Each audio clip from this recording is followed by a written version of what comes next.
Before announcing his administration's policy goals, President Moon sat down with the leaders of the major political parties for lunch, where they discussed a range of matters from the president's G20 outcome as well as the current political deadlock. Shin Se-min has more. President Moon had a lunch meeting with the leaders of the major political parties, marking the first such gathering at the top office since his inauguration in May. The guests included Choo Mi-ae of the ruling Democratic Party of Korea, Park Joo-sun from the People's Party, Hye-hoon of the minor opposition Bareun Party, and the newly elected Lee Jeong-mi from the Justice Party.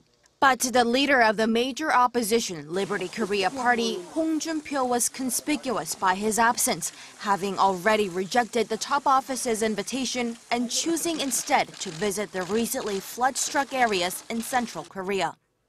And during the lunch meeting, the president's G20 outcome, as well as drumming up bipartisan support for political affairs, garnered the most attention. 오늘 이제 모임 목적은 한미 정상회담 또 G20 회담의 순방 성과를 설명하는 건데 두 순방은 다들 성원해 주신 덕분에 저는 비교적 잘 되었다고 생각합니다. 대체로 내용들이 알려졌기 때문에 따로 설명드리는 것보다 혹시 나중에 궁금한 점이 있으면 더 추가로 설명을 해드리면 될 것 같고요. 우선은 우리 대표님들의 특히 야당의 이야기를 많이 듣는 시간으로 그렇게 하고 싶습니다.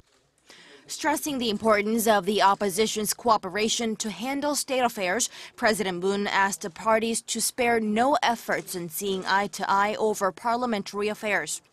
Opposition party leaders, too, asked the president to pay close attention to the needs of the Korean people. Lawmakers are yet to reach an agreement over the key bills and long-debated proposals, including the parliamentary passage of the government's extra budget bill and the government reorganization bill, after failing to put them up for a full floor vote on the last day of the parliament's plenary session on Tuesday. Shin Se-min, Arirang News.